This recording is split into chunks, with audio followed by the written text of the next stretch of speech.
I was real quiet about that first tattoo because I did not want to tell my mama, and my sister was the one that busted me out. Let me tell y'all how she did it. She held me. She says out loud while me and my mama are sitting down, you know, hey, don't you got a butterfly on your back? And I was like, it ain't no butterfly, it's an angel. My mama was like, you got a what? That's how I got busted out with my first tattoo.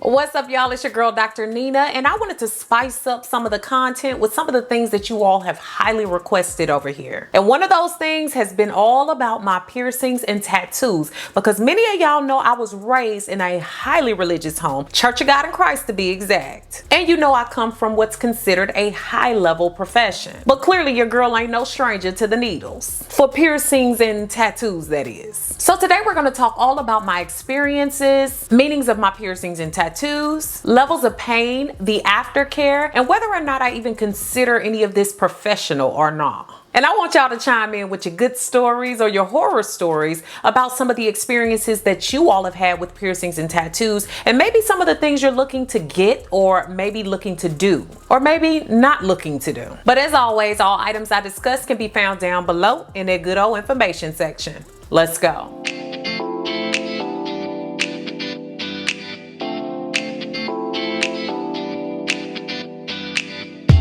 While you're here, y'all, go ahead and thumbs up this video if you like it, comment, share, and also subscribe. This helps the community to grow and flourish and helps me to continue to bring you the content you love. And some of you all said you haven't received your notifications, so make sure that you're also clicking that bell and choosing all the notifications so you know when I upload on Thursdays and some Sundays. Also, check the links in the description for my free new Dr. Nina's Mentorship Facebook group, which is a group of like-minded individuals looking to progress, grow, and support one another along the way. The Now That's Life podcast is about to go into season 2, so I suggest you go ahead and subscribe to the podcast on all your major podcasting platforms. All descriptions and links for that and my free supernatural video course are found below. So while we're getting started, yes, I am sipping and sipping healthy, and I wanted to tell y'all what's in my cup because y'all always ask. Now this is a cute one, isn't it? I got this bad boy from Earth Echo. I'm having my Earth Echo Cacao Bliss, which is absolutely delicious. Earth Echo is a company that takes pride in sustainably sourcing only the best organic, non-GMO ingredients. This Cacao Bliss is boss when it comes to quality ingredients like turmeric, MCT powder, monk fruit, and even coconut nectar. And I want to thank them for sponsoring today's video. First off, it's delicious, and with the fall being here, it gives me an alternative to my warm drinks. But it can also go into smoothies and baked goods with the purest cacao on the planet. It really does help me feel a bit more calm, and even though it has the rich chocolate, the taste isn't super overwhelming, but it also helps to curb my cravings. And the superfood blend seems to help me boost my natural energy levels, get more mental clarity, and help support a natural inflammatory response. So if you're interested, make sure you check out their link below down in the description box, and also use my code. You're gonna be glad you did. So let's go ahead and jump right in with where I got started with all of this. So the standard lobe of my ear is where I got started. I mean, you got to get your feet wet, right? The standard lobe is the bottom part of your earlobe, and I have 3 holes in that area. Y'all, my mama started me off early in that area. I got the first one when I was 3 months old, after she first adopted me. She must have got the spirit of piercings moving. After my younger years, my mother would often tell me that she would allow me to get a new piercing if I kept my grades up and if I stayed in line and did what I was supposed to at home. Of course, within reason. So by the time I turned about 12 to 13 years old, she allowed me to get a second hole in my ear, which was kind of shocking, but cute, but shocking, because I came from a very sanctified household. So with this, I urge you to be spiritually sound and come up with your own conclusions, especially within the confines of your beliefs, your ethics, your morals, and even more. Now remember, this is also a share of your individuality, who you are, your level of professionalism, what you want for your life. And we're going to talk about that more further in this video, but I was doing me. This was me, my life, and I considered my body, not a trend, not a fad, not what everybody else was doing. This was for me. So make that decision for you, not even for what I've done, because my career path, my life, and all of that may not be yours. I want you to be able to make your own decisions. Okay? Okay. So like I said, I've had the first hole since I was 3 months old. The second one I was about 12 to 13. And the third I was 19 and in college, and I went and did that on my own. And the first cartilage piercing I got, which was right up here at the top, closer to the helix, I got when I was 19 years old as well. And I did that on a whim. So after that, years passed, and I spent a lot of time not getting any piercings because I didn't want to make any decisions that might look tacky, rushed, or weren't researched at all. And I'm gonna be honest, I started becoming even more of a spiritual being, and many of you all know that I started my weight loss process when I was around 21, 22.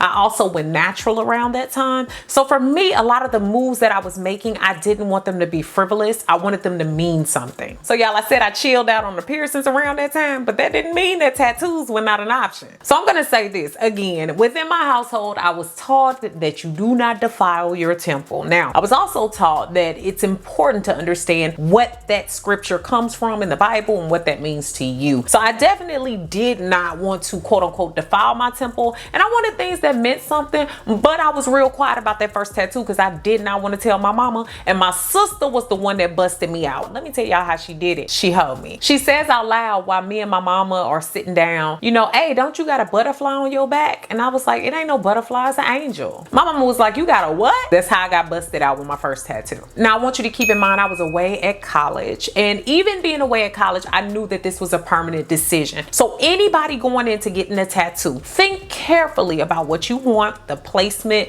what it says to you, what it might say to the world in your future. Not that you have to care about what everybody thinks, but you do need to think about permanent decisions made to the body. How will it affect you? How will it come up in pictures? If you get married, will it show? I mean, just all of those little things should be considered. So keep in mind, you also need to do some deeper research than that. So when you meet a tattoo artist, hear about one, or go in to see one, make sure you take a look at their pictures, their work, read their reviews deeply and carefully, see their cleaning methods and tools and what they use, and ask questions, y'all, because this is your body and it's for life unless you get it lasered off. And even when you get it lasered off, there's still remnants that something was there. In a sense, even if you get it taken off, it's still permanent. I put a link down below for you guys to check out for qualifications that your tattoo artist should probably have. Now, the first tattoo was on my back, and it's my oldest tattoo. I got it when I was 19, and it says Miss Perseverance. It's an angel. It was kind of hard for me to take a picture of that today, and I've been looking for one, so hopefully I can insert one. Beautiful tattoo, but the others were even more symbolic for me. So the next tats that I got were Andinkra Symbols, and these are one of the ancient philosophical wonders of the Akan people of Ghana. If you have the correct pronunciation, let me know down below. And these symbols possess so many great things about spirituality and much more. They have a symbolic representation of ethics, morality, advice, concepts, and even ideas. There's approximately 400 symbols known in Ghana. So I have a link down below that explains these even more, but guys, I literally went on a small spiritual journey understanding these and knowing these. I did a lot of research and studying on these, and I knew that I wanted something symbolic. I didn't want anything, like I said, frivolous, something that I could look at and be proud of and keep my spirits lifted. So hopefully you guys will help me pronounce these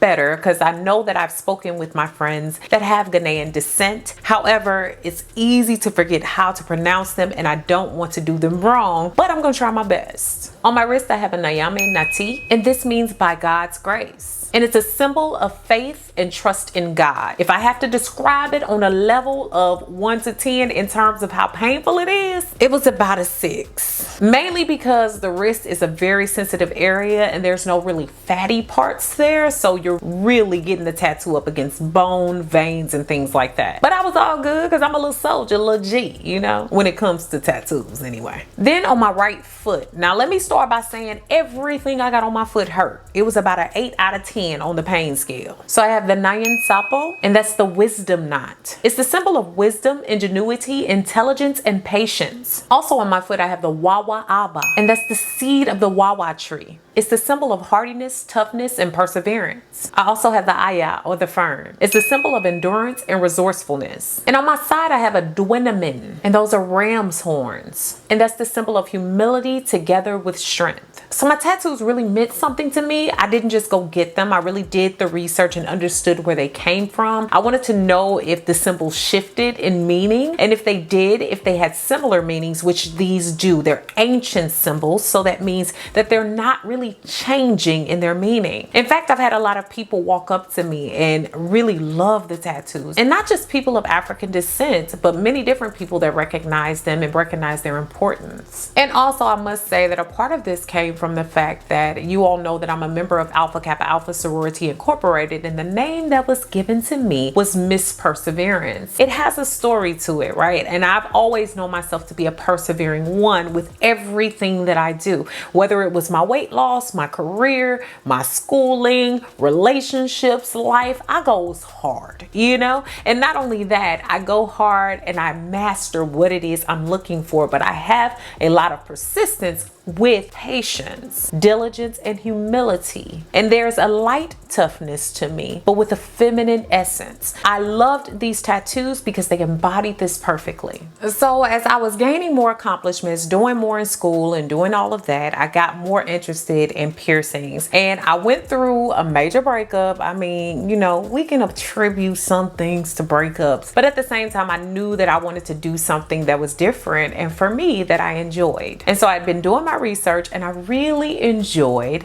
nose rings. And around that time, I'm going to tell you all just an interesting story. I was really expounding myself in terms of really diversifying how I saw the world and diversifying the people that I bumped elbows with and things like that. And at that time, I had been spending some time with a family that was from the Middle East, and they had started a restaurant in the town where I was going to school. I really learned, first off, a lot about the food, which was amazing, but also I really loved the look and the adornment of the nose ring. So I got interested, and I also had a friend that had once had her nose pierced, and one day we just said we were gonna go do it after it was almost time for us to go off to my pre-doctoral internship. So the same thing goes for when it comes to piercings, right? You have to do your research. I looked at the placement. I checked out the shops that we were interested in. I learned about what they pierced with, their cleaning standards, as well as their qualifications. And I got clear on irritations, allergies, infections, and even keloid, because keloid skin is real, especially for darker skin. So in order to lower the risk, I wanted to make sure I went with the best piercer with the best precious metals. And I added a link below for you guys on the suggested qualifications of a piercer. I went down the road of getting a belly button piercing, and I will say that this was like a 4 out of 10 on the pain scale. And I did this because I was getting really close to losing 100 pounds. I went and weighed myself one day, and I said if I was a certain weight, I was going to the piercer. And I did. And going back to my nose, I would say this pain was like a 5 out of 10. And these are known to some to have Ayurvedic benefits. Getting pierced on the left side is tied to a woman's reproductive health in some places. So it can ease the pain of menstrual cramps and also help with that process in childbirthing and endometriosis and other issues. While the right in some places is associated with people being known to be gay. No, I am not gay, but after having a lot of time with my friends of various backgrounds, I love the balance of the right side because of my spiritual beliefs and connectivity. So we always hear sitting on the right hand of the Father or sitting on the right hand. I just like the side of the right, which is a balanced side for me, and it's where all my tattoos and art pretty much are, except for the tattoo on my back. Everything is really happening on my right side. So let's move into the ears too, because those have been darted up, my love. So on my right side, I have an inner conch piercing, and I will have to say that on a scale of 1 to 10, that was about a 7 in pain, but it's been associated with relieving both chronic and acute pain. And this is based on scientific evidence showing that specific acupuncture points in the ear can reduce pain. I also have a helix piercing towards the top of my right ear,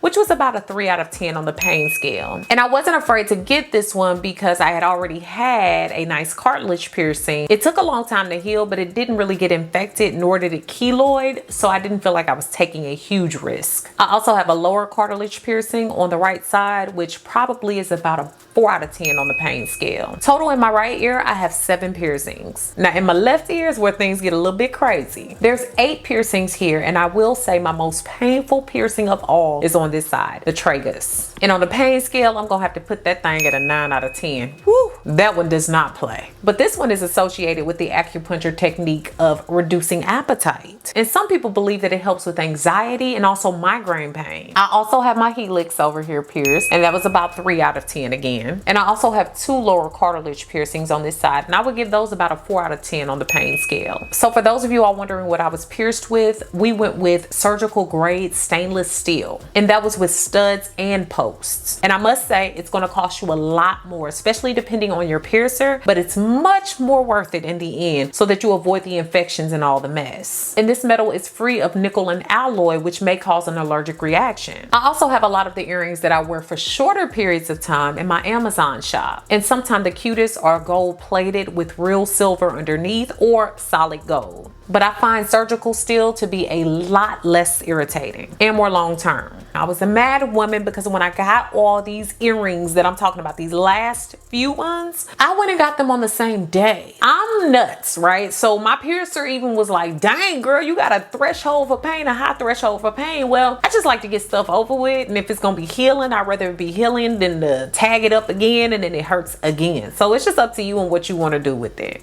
So just a few things that I had to do when it came to care. So with my piercings, I washed them about twice a day with a saline wound wash, more specifically when they were fresh. This aids in the healing process and also keeps down on irritation, especially if you have sensitive skin. And I'm gonna be honest, y'all, my piercings took 3 to 9 months and sometimes a year to fully heal. And they were also pretty expensive because of the jewelry that I got. So each one of my piercings came up to about 50 bucks each. And for my tattoos, I like to go with Aquaphor and a thin layer over the top. But after several days of healing, I like to go with a more rich and creamy moisturizer like Eucerin, Lubriderm, Aveeno, or even Curel, all of which you all have seen in my videos. So what are my thoughts on the professionalism piece when it comes to tattoos and piercings? Now you see I didn't like start off with all these tattoos and piercings. It's up to you. And I'm not saying that we have to necessarily completely conform to the world, but we must remember that the way that we present ourselves is pretty much everything. So when I was going on professional interviews and things like that, I did have a nose ring. I had at least 4 holes in each ear. And what I did is I kept it at a minimum. I wore a pair of pearls. I made sure that my nose ring was transparent. I had one of those ones that you cannot see, it's invisible. And that was about it. And even when I go into like the private sector or I'm giving a presentation or things like that, I do not really show my tattoos so much. I mean, this is one of the only ones in one of my foot that you can see willfully. But right now, I'm gonna be honest, y'all, I really don't care. And it's not because I didn't think they were quote unquote unprofessional. I just think it depends on what field you're gonna be working in, where you're going to be. I work in different, areas. I'm in an allied health profession, so I have to watch it with what I do. But at the same time, I make sure that I'm safe. I make sure that I'm clean. And I also think about the way that I carry myself and how I wear certain things. So, it's hard to say from one person to the next what's professional. I think you just have to watch it. Think about your industry.